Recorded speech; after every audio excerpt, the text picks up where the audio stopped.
Welcome back to the R K science classes में हूँ रोहित मेहता और आर के साइंस क्लासेस में आपका हार्दिक स्वागत करता हूँ। दोस्तों आज का ये हमारा सेकंड लेक्चर है। पहला लेक्चर जो था वो हमने 10th के लिए डाला था और जो सेकंड लेक्चर है ये वो हम 12th के लिए लेकर आए हैं, जो हमारा चैप्टर चल रहा है चैप्टर नंबर 3।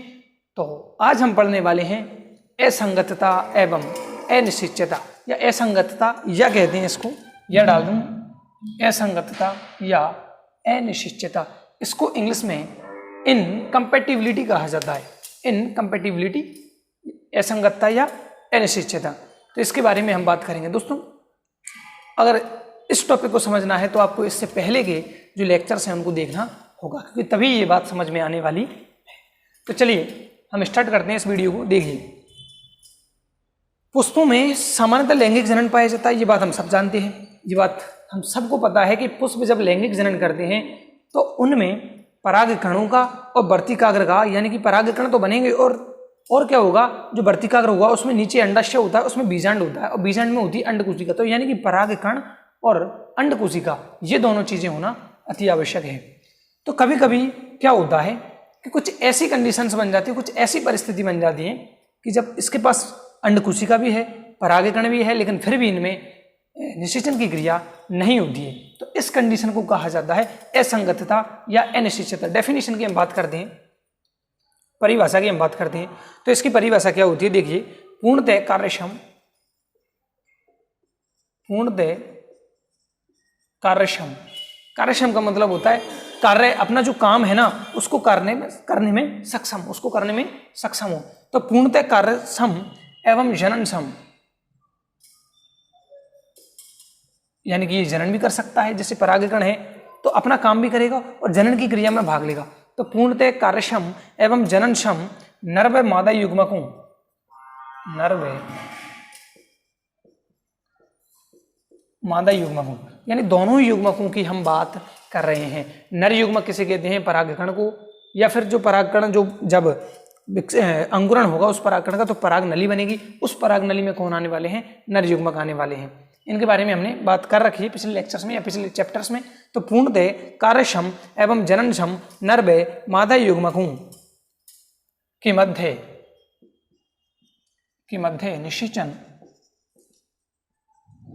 निषेचन में विफलता को क्या कहा जाता है, अनिश्चितता या असंगतता कहा जाता है। देखिए, पूर्णतः कार्यक्षम एवं जननक्षम, यानी कि वो अपना काम कर सकते हैं, यानी कि जनन क्रिया कर सकते हैं, लेकिन दोनों युग्मकों की बात कर रहे हैं, नर और मादा युग्मकों, लेकिन काम कर सकते हैं, जनन की क्रिया कर सकते हैं, लेकिन फिर भी वो अपना काम करने में सक्षम नहीं है। इस क्रिया को कहते हैं असंगतता या अनिश्चितता, मतलब निषेचन की क्रिया नहीं होती है। ए का मतलब क्या होता है, बिना, तो यानी कि निषेचन की क्रिया नहीं होगी, है ना। तो इसको क्या कहा जाता है, इसको कहा जाता है असंगतता या अनिश्चितता। अब देखिए इसके दो प्रकार हैं। कितने प्रकार हैं, तो टाइप की बात करते हैं, प्रकार। इसके दो प्रकार हैं। कितने प्रकार दोस्तों, दो प्रकार। एक होती है अंतराजातीय, अंतराजातीय, कौन सी, अंतराजातीय। देखिए ये अब आगे हमें याद रखना है, यहां से आज से अंतरा को इंटर लिखा जाता है। क्या लिखा जाता है, अंतरा को इंटर और अंतर को इंट्रा। तो अंतरा को क्या लिखेंगे, इंटर, और जाति का मतलब होता है स्पेसिफिक, तो इंटर स्पेसिफिक। अंतराजातीय इनकम्पैटिबिलिटी, तो ये हो गए इंटर स्पेसिफिक इनकम्पैटिबिलिटी। देखिए अंतराजातीय यानी कि जब दो भिन्न जातियों के मध्य, दो भिन्न जातियों के मध्य ये अनिश्चितता पाई जाएगी। तो जब अनिश्चितता की क्रिया दो अलग अलग जातियों के मध्य पाई जाती है, नॉर्मल से ये सब में पाई जाती है ना, दो भिन्न जातियों के मध्य अगर युग्मकों का संलयन या निषेचन की क्रिया नहीं हो रही है तो इसे हम कहते हैं अंतराजातीय, इंटर स्पेसिफिक अनिश्चितता। बात आई समझ में दोस्तों, है ना। अंतराजातीय, अंतरा का मतलब होता है के बीच में, है ना, जातियों के बीच में दो अलग अलग जातियां हैं उनके मध्य, देखो डेफिनेटली बात है, डेफिनेट है ये कि दो अलग अलग जाति हैं तो उनके मध्य क्या बनेगा, नहीं होगा भाई, निषेचन की क्रिया नहीं होगी। जैसे मान लो एक गुलाब है ना, और दूसरा हमने ले लिया मान लो कमल, तो इसके परागकण इस पर जाएं या इसके परागकण इस पे जाएं तो क्या नया बीज बनेगा, कोई नई क्वालिटी का क्या पुष्प बनेगा? नहीं बनेगा दोस्तों। तो बस इसी को क्या कहते हैं, इसी को कहा जाता है अंतराजातीय अनिश्चितता। इसके एग्जाम्पल ले लेते हैं हम, जैसे बुक की बात कर लेते हैं, ब्रेशिका ओलेरिशिया।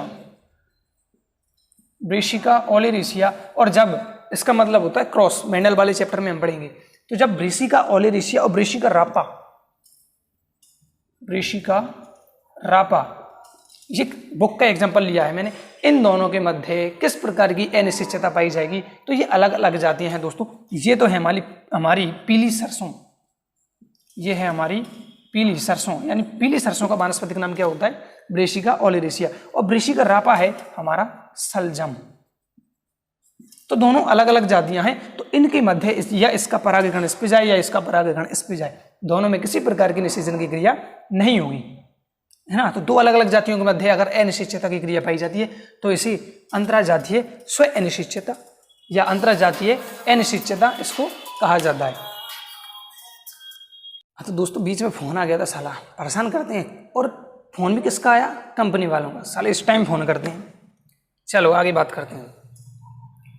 तो हमने देखा कि अंतराजातीय दो अलग अलग जातियों के मध्य पाई जाने वाली क्या है? असंगतता है। अब हम दूसरे प्रकार की बात करते हैं। पहला अंतराजातीय था और अब दूसरे प्रकार की हम बात करते हैं, तो इसको कहते हैं आंतरजातीय। आंतरजातीय, देखो अंतरा को इंटर और आंतर को इंट्रा। अंतरा को तो इंटर और आंतर को इंट्रा, उल्टा नहीं करना है, ये सही बिल्कुल करेक्ट बता रहा हूं मैं तुम्हें ना। Intra specific in compatibility. तो आंतर जातीय, देखिए दोस्तों, अंतरा का मतलब दो जातियों के बीच और आंतर जातीय मतलब एक ही जाति के जीवों के बीच, एक ही जाति के जीवों के बीच, एक ही जाति के जीवों के बीच अगर क्या पाई जाती है? अनिश्चितता पाई जाती है, तो इसे क्या कहा जाता है? इसे अंतरजातीय असंगतता कहा जाता है। कौन सा? अंतरजातीय असंगतता। यानी कि एक जीव को मध्य मतलब जाति एक ही है अब, है ना, कमल है ना, गुलाब, फिर भी परागकण अंकुरित नहीं हो पा रहे हैं, तो इसको क्या कहेंगे हम? अंतरजातीय कहेंगे। इसके एग्जाम्पल की बात करते हैं, तो इसका एग्जाम्पल सबसे सर्वश्रेष्ठ प्रीमुला है। कौन है इसका एग्जाम्पल? प्रीमुला, जिसके बारे में हमने पहले भी चर्चा की है। तो प्रीमुला इसका एग्जाम्पल है। अब देखिए, इसको एक ही जाति के जीवों के मध्य है, तो इसको स्व अनिश्चितता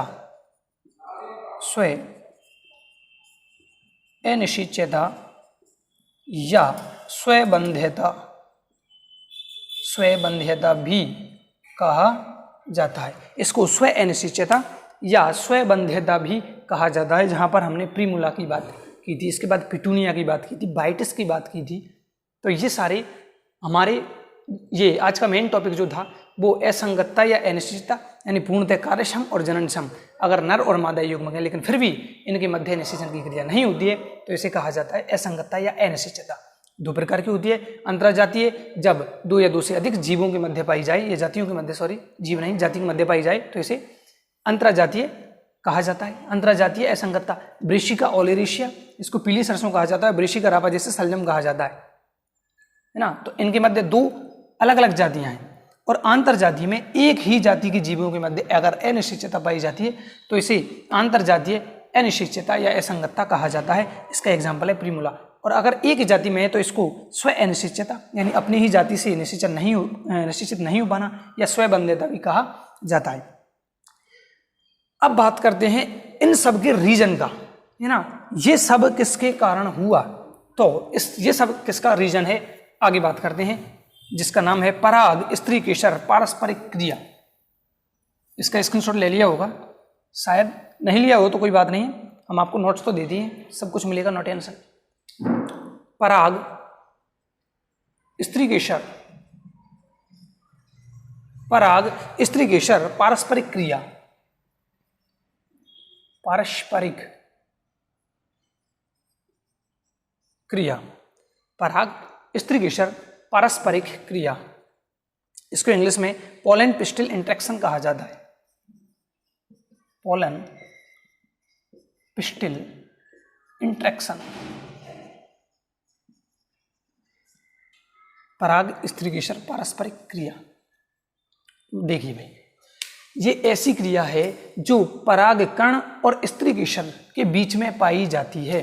पहली बात, ये ऐसी क्रिया है जो किसके मध्य पाई जाती है, जो पराग और स्त्रीकेसर के मध्य पाई जाती है। यानी कि असंगतता का रीजन, संगतता का रीजन कौन है? असंगतता का रीजन ये खुद है ना। असंगतता का कारण, असंगतता का कारण कौन है?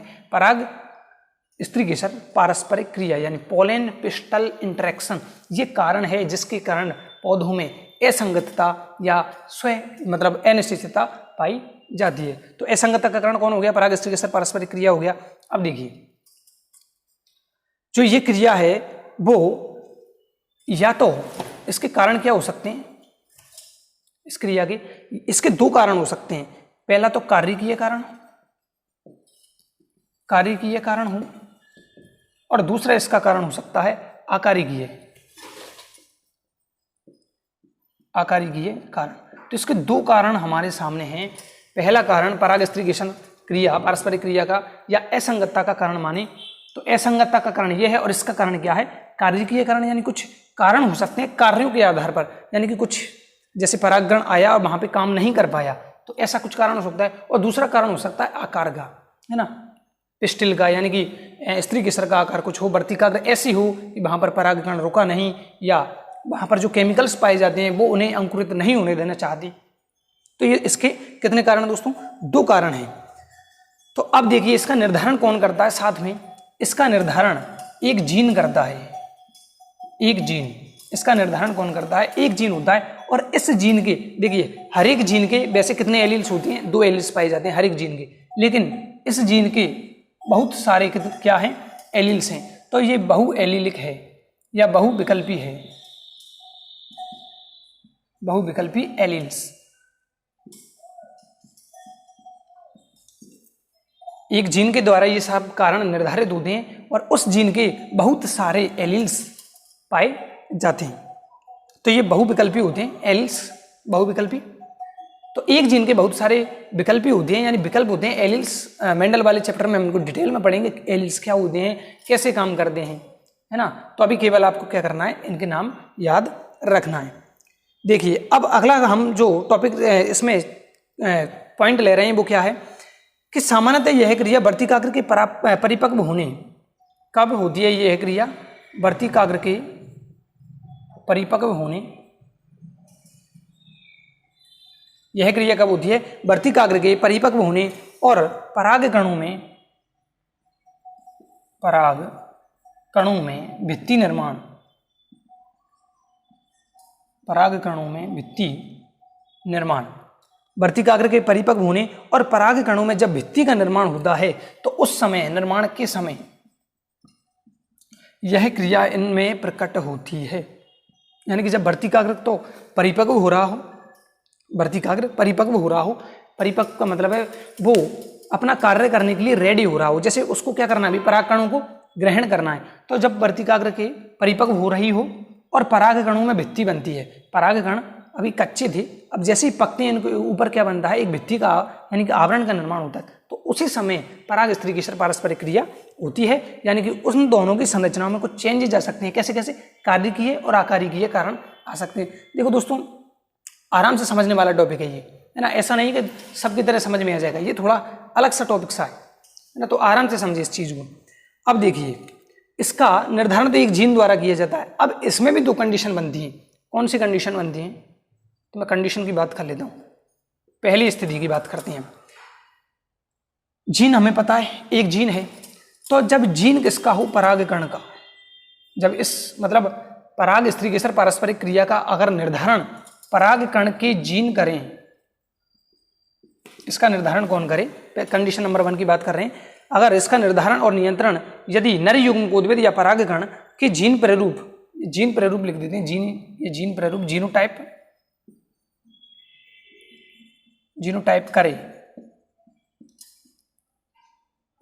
करे तो यानी कि हम क्या कर रहे हैं, इस क्रिया का नियंत्रण अगर परागकण के हाथ में है, परागकण के जो जीन प्रारूप जीनोटाइप होंगे, अगर उसके द्वारा इस क्रिया को नियंत्रित किया जा रहा है तो इसको कहते हैं युग्मकोद विधि।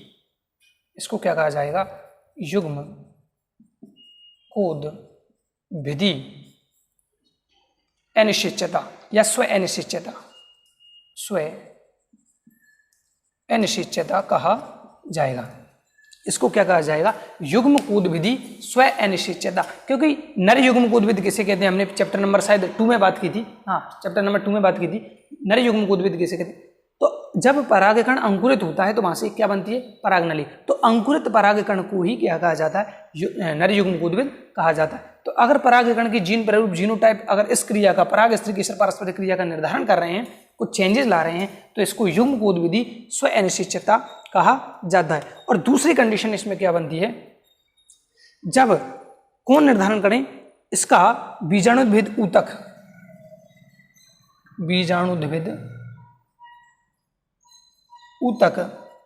निर्धारण करें। किसका, पोलन पिस्टल इंटरेक्शन का। तो बीजाणुद्भिद ऊतक निर्धारण करें तो इसे कहा जाता है बीजाणुद्भिद स्व अनिश्चितता। देखिए बीजाणुद्भिद, अब ये बीजाणुद्भिद ऊतक कौन है, जिससे बाद में परागकण बनने वाला है, परागकण निर्माण, जिससे बाद में परागकण का निर्माण होने वाला है। मैं इसमें इंक डाल लेता हूं। तो जिससे बाद में क्या बनने वाला है, परागकण का निर्माण होने वाला है। अगर वो ऊतक या उसके जीन प्रारूप द्वारा इस क्रिया का पोलन क्रिस्टल रिएक्शन का इंटरेक्शन का निर्धारण किया जाता है तो इसे बीजाणुद्भिद स्व अनिश्चितता कहा जाता है। तो हमारे पास कितनी अनिश्चितता मान सकते हैं हम, या तो परागकण के द्वारा होगा या फिर बीजाणुद्भिद ऊतक के द्वारा होगा। तो अगर परागकण के जीन प्रारूप अगर इसका निर्धारण करते हैं तो इसको युग्मकोद विधि अनिश्चितता या स्व अनिश्चितता कहते हैं। और अगर बीजाणुद्भिद ऊतक निर्धारण करें जिससे बाद में परागकण निर्माण होगा तो इसको कहते हैं बीजाणुद्भिद स्व अनिश्चितता। इसका स्क्रीनशॉट ले लें जल्दी से। इतना इंपॉर्टेंट ये टॉपिक है नहीं, लेकिन वो क्या है कि हम कंटिन्यू चल रहे हैं कोर्स को लेकर, तो सारे टॉपिक्स हमें क्लियर करने हैं। चलिए हो गया, चलो अब जो ये क्रिया है पोलन पिस्टल इंटरेक्शन, इसके द्वारा क्या क्या कारनामे हो सकते हैं पुष्प के अंदर। देखिए कौन कौन से कारनामे या हमें कौन कौन से परिणाम इस क्रिया के कारण, परिणाम कौन कौन से भुगतने पड़ेंगे पादपों को। तो इसके क्रिया के परिणाम कौन कौन से हो सकते हैं। देखो मतलब क्या है, ये हम ऐसी बात कर रहे हैं जैसे परागकण आया और वहां पर उगा नहीं है ना, निषेचन की क्रिया नहीं होगी, तो उसके कौन कौन से रीजन हो सकते हैं। जैसे परागकण तो आ रहे हैं, वर्तिकाग्र भी तैयार है, लेकिन फिर भी उगा नहीं, तो ऐसे कौन कौन सी क्रियाएं हो सकती हैं। देखिए सबसे पहले कौन सी क्रिया हो सकती है, परागकण का अंकुरण न होना। या तो उस वर्तिकाग्र पर परागकण आया तो सही लेकिन अंकुरित नहीं होगा, तो पहली कंडीशन क्या बनती है, परागकण का अंकुरण का न होना या परागकण के अंकुरण का अभाव, पहली रिएक्शन। चलो मान लिया, अब हमने थोड़े साइंस वाले हैं, मानना हमें ज़्यादा पड़ता है, मैथ्स में देखो माना x माना 100 है ना। तो मान लिया हमने कि परागकण का अंकुरण हो गया है ना, परागकण का मान लिया हमने अंकुरण हो गया, इसमें मान के चलना सारा। तो परागनली बनेगी, लेकिन परागनली कम बने। तो परागकण जब अंकुरित होगा तो क्या बनता है, परागनली। तो परागनली की वृद्धि न होना, परागनली की वृद्धि न होना।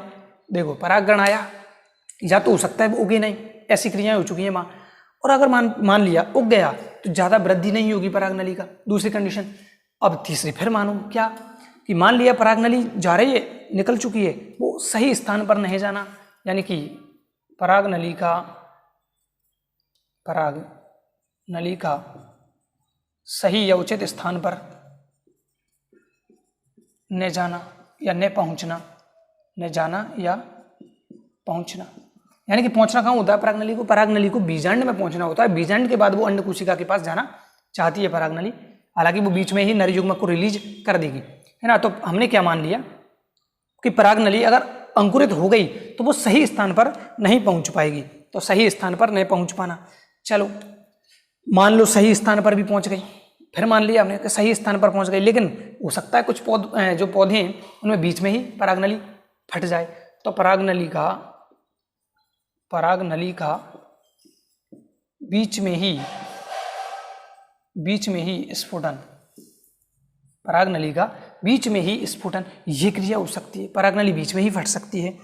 इसके बाद मान लो कि परागनली वास्तव में सही स्थान पर पहुंच गई, है ना।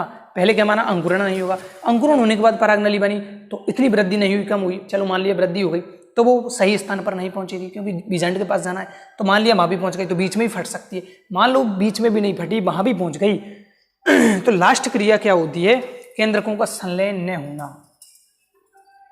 केंद्रकों का संलयन न होना। तो ये हमारे पास ये 5 परिणाम हो सकते हैं, क्या क्या रिजल्ट हो सकते हैं पराग स्त्री के साथ पारस्परिक क्रिया के, ये सारे रिजल्ट्स हैं, है ना। तो मतलब ये अच्छी चीज़ है बुरी चीज़ है, दोनों ही है भाई इसके, ये अच्छी भी है बुरी भी है। कई बार क्या होता है, ऐसे जीनोटाइप ना बन जाएं जो खतरनाक हो, है ना, मानव के लिए भी पौधों के लिए, तो उससे हमें ये बचा लेता है ना। तो ये असंगतता या अनिश्चितता यहाँ पर कंप्लीट होता है। ये छोटा सा टॉपिक था, तो छोटे सी वीडियो में हमने बनाया।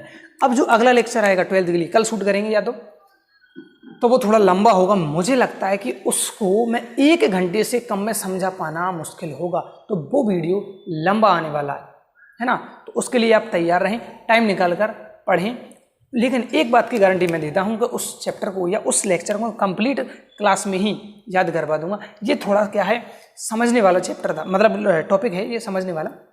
हालांकि वैसे कोई दिक्कत नहीं है, थोड़ी सी प्रॉब्लम ये करता है किसके द्वारा निर्धारित हो रहा है, क्या जीन प्रारूप, युग्म विकल्पी क्या है, बहुविकल्पी क्या है, तो इनके बारे में हम आगे वाले चैप्टर्स में, यानी कि जो मेंडल का चैप्टर होगा उसमें बात करेंगे। तब तक हमारे हमारे चैनल का प्रचार करती रहिए, है ना। ज़्यादा से ज़्यादा बच्चों को जोड़ें, सबको फ़ायदा मिलना चाहिए, क्योंकि लॉकडाउन है और 1 सितंबर हमारे करीब आने वाली है, लेकिन स्कूल खुलने का या कोचिंग या कॉलेज खुलने का अभी कोई चांस नहीं है। तो बेहतर है कि जब कोरोना हट जाए तभी स्कूल खुलें, तब तक हम आपको बायो फ्री में प्रोवाइड करवा रहे हैं। ऐसे ही केमिस्ट्री और फिजिक्स भी हैं। फिजिक्स के लिए मैं नाम तो नहीं लूँगा भाई यहाँ पे चैनल पर, लेकिन फिजिक्स वाला सर हैं वो अलग पांडे जी, बेस्ट हैं, है ना। तो उनसे आप जुड़ सकते हैं यूट्यूब पर, तो फिजिक्स वहाँ से सीख सकते हैं। वो केमिस्ट्री भी पढ़ाते हैं, तो केमिस्ट्री और फिजिक्स वहाँ से सीख सकते हैं। बायो हम आपको दे ही रहे हैं, तो हमारे साथ ऐसे ही बने रहें और अपने दोस्त जितने भी हैं उन सबको इस चैनल के बारे में बताएं, उनको भी जोड़ने की कोशिश करें। थैंक यू वेरी मच दोस्तों, जय हिंद, जय भारत।